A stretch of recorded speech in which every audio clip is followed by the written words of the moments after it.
என் நெஞ்சில் குடியிருக்கும் எனது அன்பான ரசிகர்களுக்கும் ரசிகைகளுக்கும் பெரியோர்களுக்கும் தாய்மார்களுக்கும் வந்திருக்கும் அத்தனை நண்பர்களுக்கும் இந்த நேரத்தில் என்னுடைய மாலை வணக்கத்தை தெரிவிச்சுக்கிறேன்.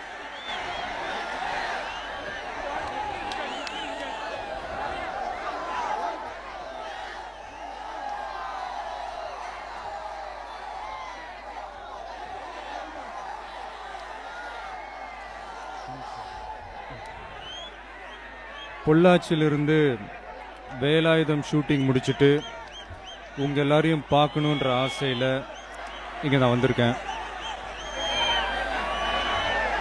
உங்களுக்கு ஒரு சின்ன விஷயத்தை முதல்ல தெளிவுபடுத்தணும்னு நான் ஆசைப்படுறேன். நான் ஒரு அரசியல்வாதியாக இந்த மேடைக்கு நான் வரலை.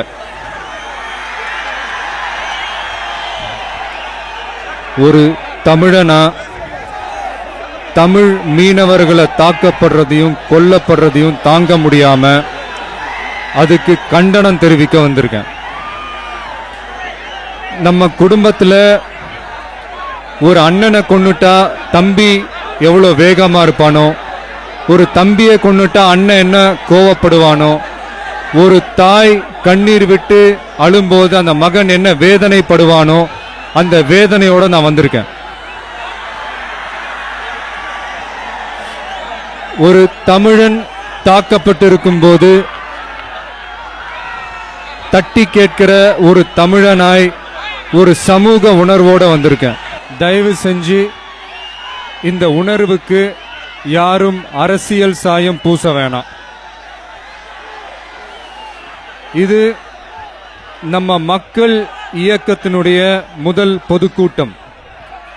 சந்தோஷமா இருக்கு.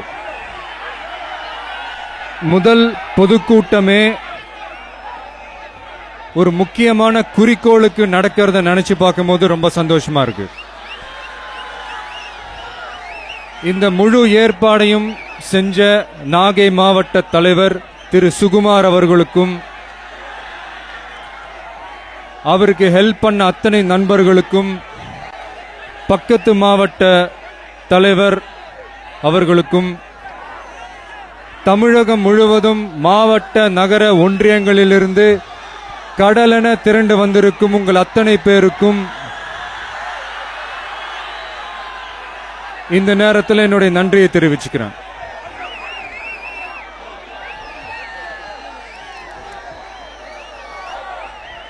இன்னைக்கு நாகையில நம்ம நடத்துற இந்த கண்டன முழக்கம், இன்னைக்கு நாகையில நடக்கிற இந்த கண்டன முழக்கம் சென்னை கோட்டை மட்டும் இல்ல, டெல்லி கோட்டை, வாழ்ற வீடு, சாப்பிடுற சாப்பாடு எல்லாமே அந்த மீன்பிடி தொழிலை நம்பித்தான் இருக்கு.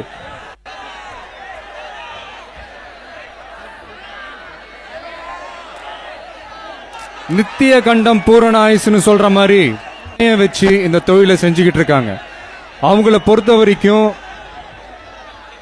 அந்த கடல் தான் அவங்களுக்கு தெய்வம் மாதிரி. அப்படிப்பட்ட அந்த கடல் மாதாவையும் மீறி இலங்கை ராணுவம் பல வருஷமா நம்ம தமிழ் மீனவர்களோட வாழ்க்கையோடும் உயிரோடும் விளையாடிக்கிட்டு இருக்காங்க. இந்த விளையாட்டை மத்திய அரசும் மாநில அரசும் வேடிக்கை பார்த்துக்கிட்டு இருக்கிற மாதிரி எனக்கு தோணுது. கேள்விப்பட்டது என்னன்னா, 1000க்கும் மேற்பட்ட நம்ம தமிழ் மீனவர்கள் தாக்கப்பட்டதாகவும் 540 மீனவர்கள் கொல்லப்பட்டதாகவும் நான் கேள்விப்பட்டேன். எனக்கு ஒரு எம்ஜிஆர் அவர்களுடைய பாட்டு தான் ஞாபகம் வருது.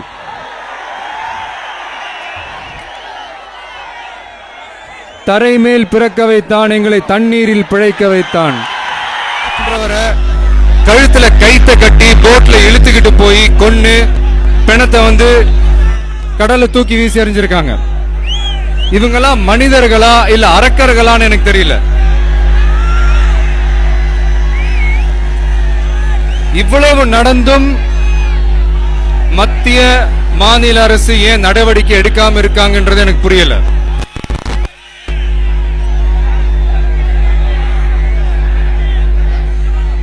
அதாவது இலங்கை ராணுவத்துக்கு நம்ம அடங்கி போறதுனால நம்மளா கோழைகள்னு அர்த்தம் இல்ல. புலியை முரத்தால் அடித்து விரட்டிய புறநானூற்று தமிழச்சியின் தாய்ப்பால் குடித்து வளர்ந்த பரம்பரை. புலிக்குட்டிகள் நாங்கள். நான் அடிச்சா தாங்க மாட்டேன், 4 மாசம் தூங்க மாட்டேன், மோதிப்பாரு வீடு போய் சேர மாட்டேன். இதுதான் நடக்கும். உலக வரைபடத்துல இலங்கைன்ற ஒரு இடமே இல்லாம போயிடும்.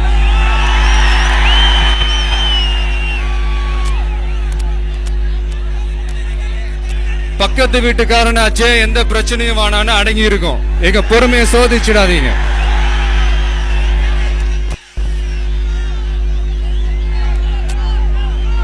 அதாவது ஏதோ வந்தோம், கூட்டம் கூடணும், உணர்ச்சி வசமா பேசணும், கலைஞ்சி போனோம்னு இல்லாம இந்த மாதிரி சின்ன சின்ன செயல்கள்ல நம்ம ஈடுபடணும். அது அவசியம்.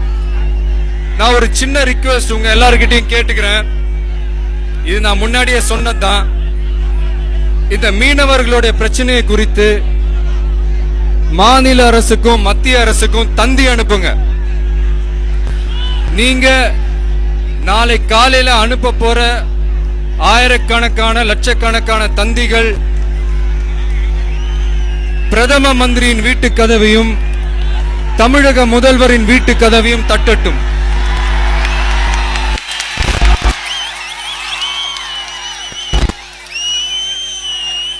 இந்த தமிழ் மீனவர்களோட இந்த பிரச்சனைக்கு இது ஒரு சின்ன ஆதாரமா இருக்கட்டும். நீங்களா செய்வீங்கன்னு நான் நம்புறேன்.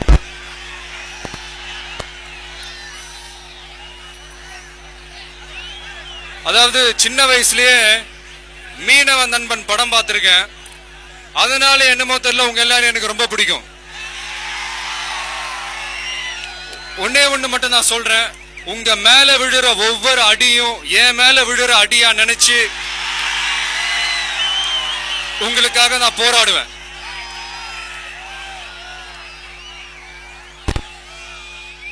அடுத்து என்னுடைய படத்தை பத்தி பேசணும்னு ஆசைப்படுறேன்.